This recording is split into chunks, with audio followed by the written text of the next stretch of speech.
میرے نبی پاک نے فرمایا 3 کام کرو تمہیں فائدہ ہوگا. حضرت عبدالرحمن ابن عوف فرماتے ہیں میں نے اس کا تجربہ کیا اس حدیث کا, اور آپ فرمایا کرتے تھے مجھے اللہ کی عزت کی قسم جو میرے نبی نے کہا حق اور سچی کہا ہے, حق اور سچ کا. حضور سید عالم صلی اللہ علیہ وسلم نے فرمایا صدقہ دینے سے مال کم نہیں ہوتا. صدقہ دینے سے مال جی کیا کرنے سے, یہ وعدہ ہے نبی پاک کا. صدقہ دینے سے پیسے, اچھا بتائے نا جی مجھے 1000 میں سے 500 دے دیا تو باقی کتنے رہ گئے؟ تو حضور فرما رہے ہیں کم نہیں ہوتے. 1000 دے دیا تو باقی کتنا بچا؟ نہیں بھائی, میرے محبوب فرماتے ہیں تو اللہ کے رستے میں 1 دے وہ تجھے 700 گنا کر کے واپس عطا فرمائے گا. نبی پاک نے فرمایا صدقہ دینے سے مال کم نہیں ہوتا, اور فرمایا معذرت کرنے سے عزت میں کمی نہیں آتی. معذرت کرنے سے عزت میں کمی, اللہ اکبر, معذرت کرنے سے عزت میں کمی. اور حد کر دی میرے حبیب نے, فرمایا تو رب کی رضا کے لیے عاجزی کر, تیرے نبی کا وعدہ ہے اللہ تجھے عزت عطا فرما دے گا. تو جھک جا اللہ کی رضا, عاجزی اختیار کر, سادگی اختیار کر, سادگی عاجزی کر, تجھے اللہ 2 باتیں اس میں ارشاد, ایک معذرت کر غلطی ہو جائے, اور دوسرا پہلے عاجزی کی بات سنیں. حضرت عمر بن عبدالعزیز بادشاہ تھے, سوئے ہوئے تھے, غلام بھی پاس آرام کر رہا تھا, مہمان بھی آئے تھے. غلام کی ڈیوٹی تھی ہر وقت حضرت کے پاس رہنا. اب سوئے ہوئے ہیں, دیر ہو گئی, غلام بیچارہ تھوڑا تھوڑا اونگ آتے آتے سو گیا. حضرت چراغ روشن تھا, کچھ لکھ رہے تھے, مہمان بیٹھا تھا, خادم سو گیا. اب چراغ نہ آہستہ آہستہ گل ہو گیا, بجھ گیا. حضرت اٹھے, بوڑھے آدمی تھے, چراغ صحیح کرنے. مہمان کہنے لگے حضور میں نہ کر دوں, میں نہ کر دوں. کہنے لگے نہیں تم مہمان ہو, مہمان سے خدمت نہیں لی جاتی.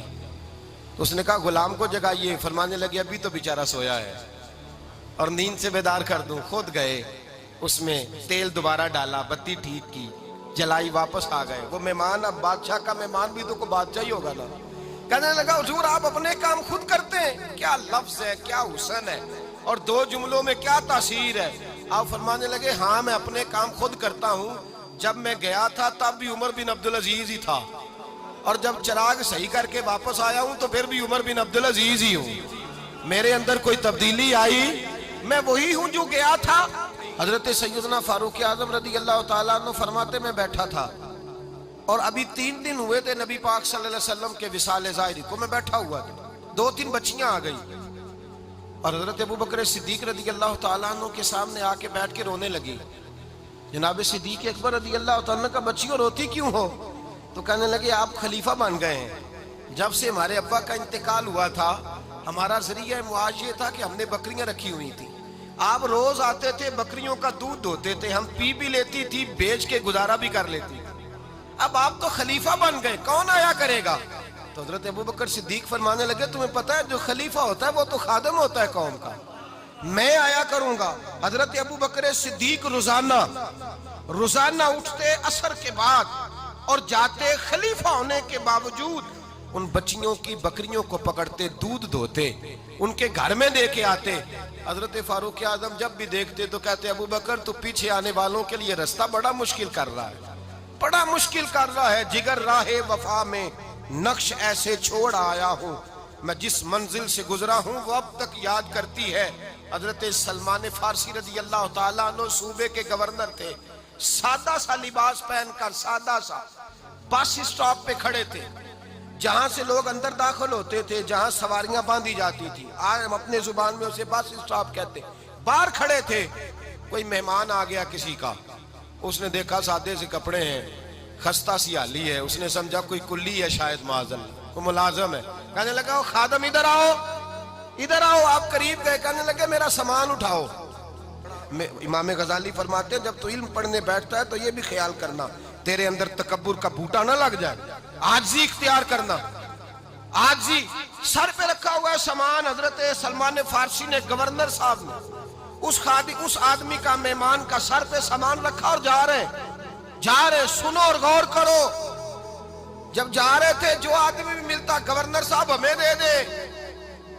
مہمان پریشان ہو گئے, کہنے لگے حضور آپ گورنر ہیں؟ فرمانے لگے نہیں, یہ تو میرا دنیا داری کا نام ہے جو ان لوگوں نے رکھا ہوا ہے، اصل میرا نام وہی ہے جو تو نے لے کے پکارا ہے، اصل نام وہی ہے۔ تو نے کہا غلام ادھر آ، آپ فرمانے لگے پہلے میں ایک یہودی کا غلام تھا، پھر رب تعالیٰ نے فضل کیا تو میں محمد عربی کا غلام ہو گیا، رسول اللہ کا غلام ہو، اور جب میں نبی پاک کا غلام ہوا ہوں تو اس سارے صوبے کا امام ہو گیا ہوں، تو اصل تو میں غلام ہی ہوا نا۔ دوسرا میرے نبی پاک صلی اللہ علیہ وسلم نے ایک تو عاجزی سے عزت ملتی ہے، تکبر سے عزت، وہ جو بندہ جھجکتا ہے نا تیرے نیڑے جانے سے، تو کہتا ہے میری بڑی عزت کرتا ہے، وہ عزت نہیں کرتا۔ شیر کی عزت ہوتی ہے کہ خوف ہوتا ہے؟ بولے نا تو نہیں نا ڈر لگتا ہوتی کو۔ شیر کا کیا ہوتا ہے؟ خوف، اس کی عزت نہیں ہوتی۔ تو درندہ ہے، درندوں کی بھی کبھی عزت ہوتی ہے؟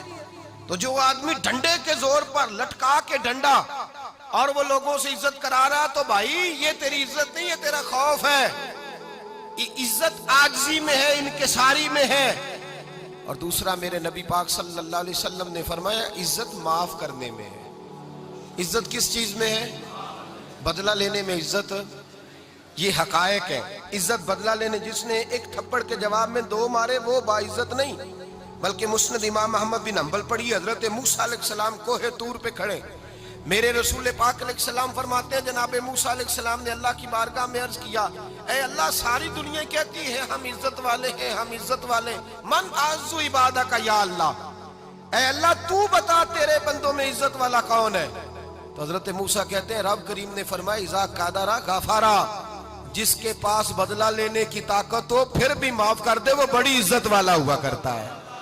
جو اینٹ کے جواب میں پتھر مار سکتا ہو، جو گولی کے جواب کے اندر 15 گولیاں مار سکتا ہو، لیکن معاف کر دے وہ بڑی عزت والا ہے۔ عزت والا ہے جو معاف کرے۔ حضرت فخر جہاں دہلوی بہت بڑے درویش تھے، سلسلہ عالیہ چشتیہ کا بہت بڑا نام، اور اس صوفی کے آپ حالات پڑھیں تو رب کریم نے بڑا ہی نوازا ہوا تھا۔ دلی کی جامع مسجد کے خطیب، اور ان کی کرامت یہ تھی کہ جو آدمی آ کے سامنے کھڑا ہوتا تھا نا اسے بتانا نہیں پڑتا تھا کہ میرے دل میں کیا ہے، بتانا نہیں پڑتا تھا۔